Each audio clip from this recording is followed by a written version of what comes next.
Hello everyone, this is Faisal with another video. With COVID-19 continuing to spread across the world and Apple's Worldwide Developers Conference or WWDC 20 being held virtually, this did not stop the tech giant from unveiling some very exciting updates to iOS, macOS, watchOS, and all the other software it builds in-house. iOS 14 is here, and I've had the beta on my phone for a few hours, and after using it for a bit, there is a lot here, both big and small. So this video is about a quick look at what you will be getting when iOS 14 releases in September. So let's check it out.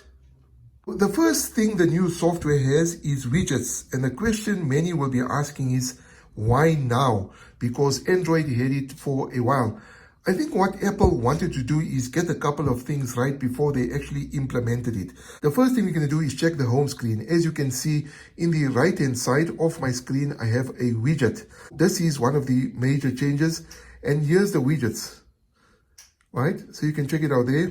And if I scroll to the right, you can see the widget there, which I've got the weather. And if you scroll to the extreme right, they've now got an app library, which is a big list of all the apps that you have on your phone.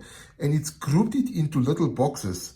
So suggestions, recently added, social, productivity. And if you scroll up, it gives you basically in alphabetical order all the apps that you have on your phone, and you can actually even search for it as well. The widgets that you have on your phone, so you can stack it up as well. It's a thing called Smart Stack. So let's have a look at it. If I click anywhere on the home page, and if I go onto the plus button there,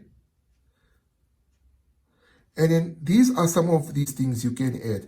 Now, what they also allow you to do in iOS 14 is have a smart stack where you can put one widget on top of the other. So I've got the weather, and I've got the post status on WhatsApp. So you just scroll up, pictures, the calendar, my notes, and a whole lot of other stuff. This is the widget or the smart stack on widgets.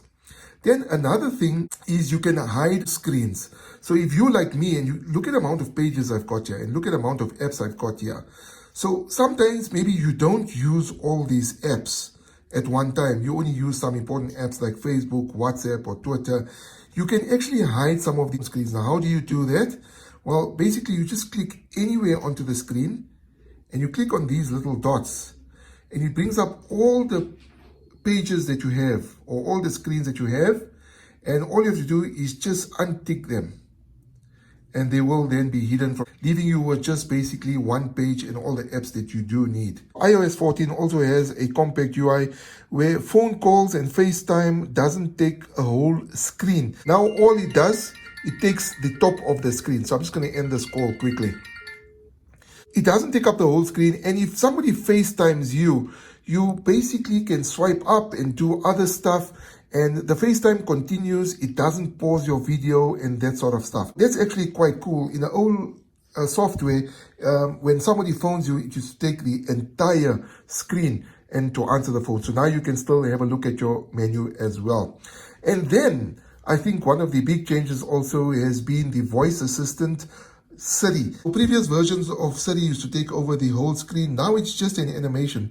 So if you long press the side button, it brings up a little animation icon there. That's basically Siri. But the disadvantage here is that once you tell Siri to do something, it will bring up the information on the top of the screen. But when you go onto the top of the screen, it actually takes Siri away. Then the best part for me is emoji search. So the iOS 14, you can now search for emojis. Let's check it out, right?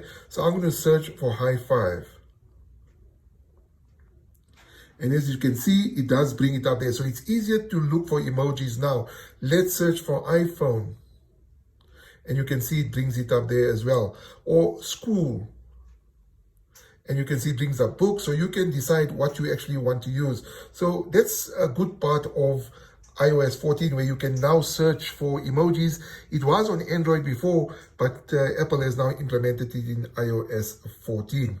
Another feature in iOS 14 that I found very, very useful, and I really do like it, is the back tap feature. So we're going to go to settings, and we're going to go to accessibility.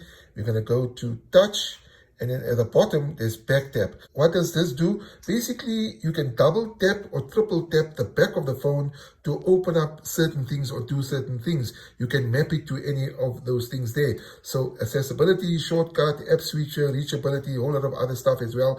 I've set the double tap to take a screenshot. So let's check it out, right? Here's the phone. I'm going to double tap at the back. And as you can see, it has taken a screenshot. So that will be actually quite cool. You can triple tap to do other things as well. That's one of my favorite features of iOS 14 so far. Another cool feature is this one here. So I go to settings and I go to accessibility and then I go to sound recognition. All right, this allows you to turn on notifications if the phone's mics recognize a sound that might be important.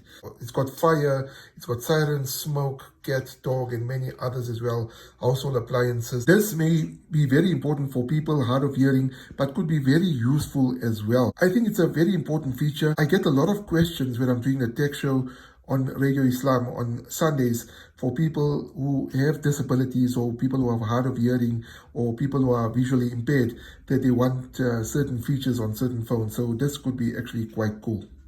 Another cool feature is you can now customize the Memoji even further. They've got one with a mask. As you can see, I'm shaking my head.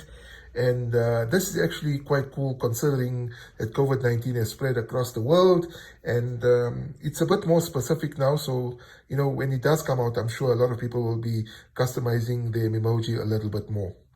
So Apple has also increased the privacy settings in iOS 14.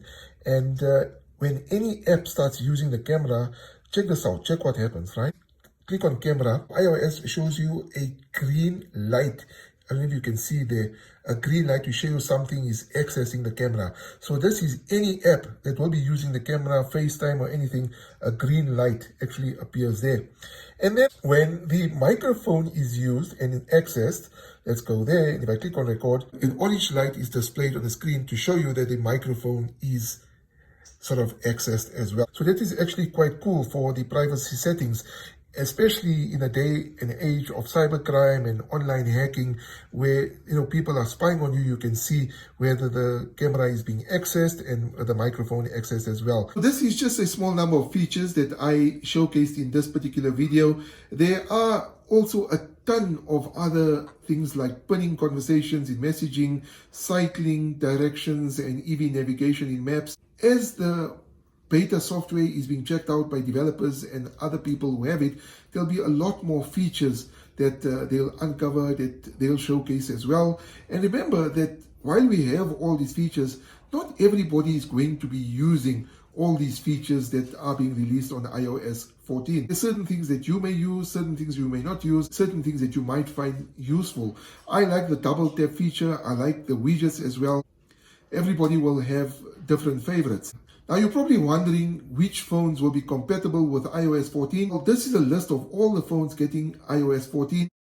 It's not a drastic overall, and most people will not even, as I mentioned, use most of these features. Let me know in the comments which ones are your favorite. Thanks for watching. Please like the video and also subscribe to my channel. Until next time, see you around. Peace.